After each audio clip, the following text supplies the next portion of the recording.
Bismillahirrahmanirrahim. Assalamu alaikum.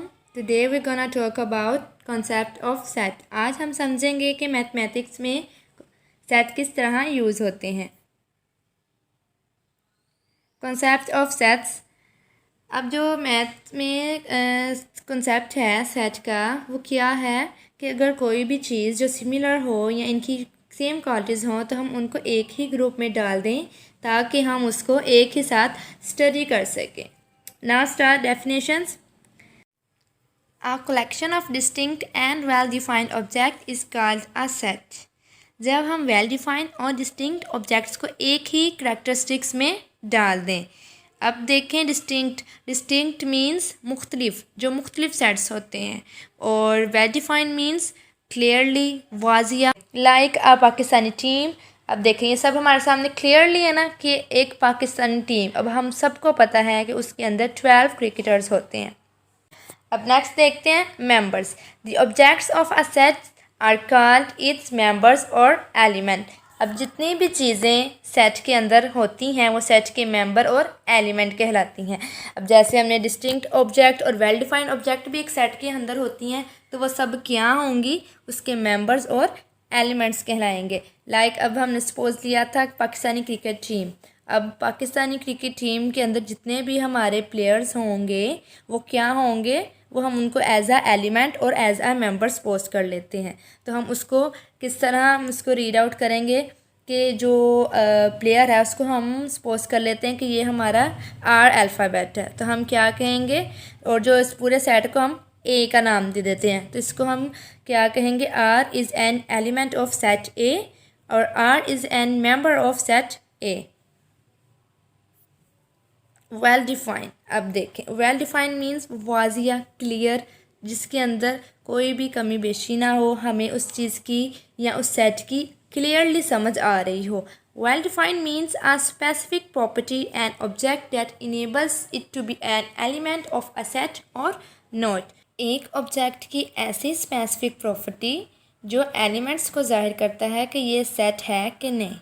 For example a Pakistani team, group of friends. अब देखें Pakistani team ये clearly वाजिया कर रहा है कि ये एक मुकम्मल सेट है, वेल डिफाइंड सेट है.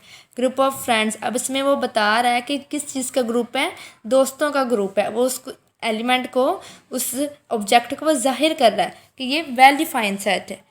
नेक्स्ट मूव करते हैं डिस्टिंक्ट. डिस्टिंक्ट मीन मुख्तलिफ. Distinct means the same object should not appear more than once. अब देखें कि जो डिस्टिंक्ट का सेट है, यानी कि वो जो एक ऐसा मुख्तलिफ सेट है, उसको हम एक से ज़्यादा टाइम जो है ना वो अपेयर नहीं कर सकते, उसको हम एक से ज़्यादा मरतबा नहीं लिख सकते उस एलिमेंट को. फॉर एग्ज़ाम्पल स्मॉल और डॉल. अब देखें स्मॉल में 2L आ रहे हैं, डॉल में भी 2L आ रहे हैं, लेकिन जब हम इसको एज अ डिस्टिंक्ट फॉर्म इसको पुट करेंगे तो उसको हम एक ही L पुट करेंगे. तो SMAL DOL डोल. अब देखें कि इसमें एक ही L यूज़ हुआ है, इसको हम 2 टाइम इसको नहीं लिखेंगे. अब ये किस चीज़ को रिप्रेजेंट कर रहा है कि ये कौन सा सेट है, ये डिस्टिंक्ट सेट है जिसमें एक ही एलिमेंट जो है वो एक ही दफ़ा आएगा, ज़्यादा मरतबा वो नहीं आएगा. अगर तो हम इसको एज इट इज़ ही लिख देंगे तो ये हमारा जो सेट है वो नहीं कहलाएगा. फर्दर स्टडी करते हैं हम सेट नोटेशंस. अब सेट नोटेशंस क्या है इसको स्टडी करते हैं. A set is represented by a capital letter ABC ellipsis Z of English alphabets and its members or elements are written within bracket separated commas.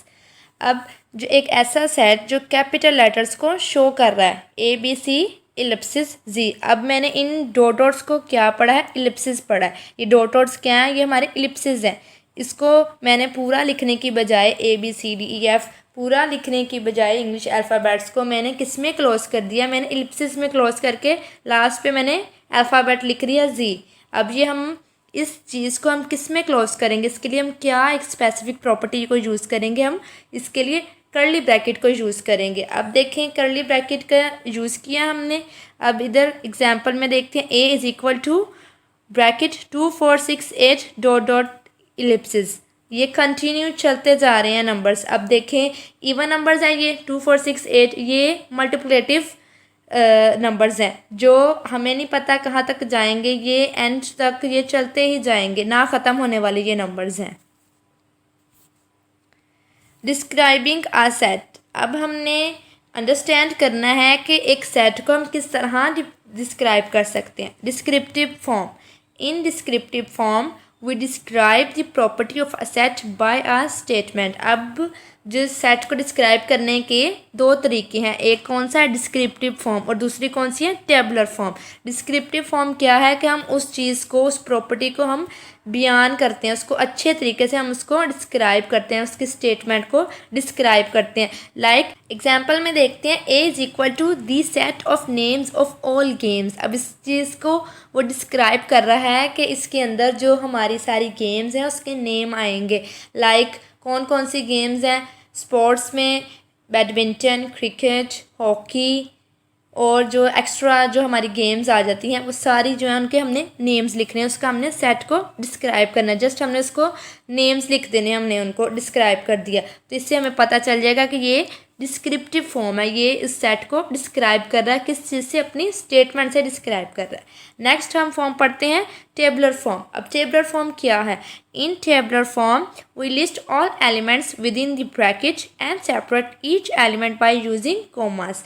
अब हम टेबुलर फॉर्म में जो उसके एलिमेंट्स होंगे उनको हम किस चीज़ से ज़ाहिर करेंगे? सेपरेटेड कॉमास से और ब्रैकेट के ज़रिए। अब देखिए हमने डिस्क्रिप्टिव फॉर्म ऊपर पढ़ी कि उस वो हमने जस्ट स्टेटमेंट पुट कर देनी है। हॉकी और स्पोर्ट्स जो गेम्स हैं हमारी, क्रिकेट, हॉकी, बैडमिंटन, ये हमने इसको हमने कर दिया डिस्क्राइब, डिस्क्रिप्टिव फॉर्म ये होगी। जब हमने इसी को टैबुलर फॉर्म में हमने लिखना हो, हमें हमसे पूछा जाए कि टैबुलर फॉर्म क्या है, तो हम उसी को ब्रैकेट और कॉमास में क्लोज कर देंगे। अब देखें example, A is equal to bracket 1 2 3 4 5 6 7 bracket close कर दी मैंने। अब 1 के सेंटर में कॉमा, 2 के सेंटर में भी कॉमा। अब इन सब नंबर्स के सेंटर में कॉमास और कर्ली ब्रैकेट के साथ मैंने उस फॉर्म को क्लोज कर दिया। अब उस एलिमेंट्स को हमने क्लोज कर दिया। बी में देखें AEIOU। अब देखें ये किस चीज़ का सेट है? AEIU, ये एक वाउल का सेट है।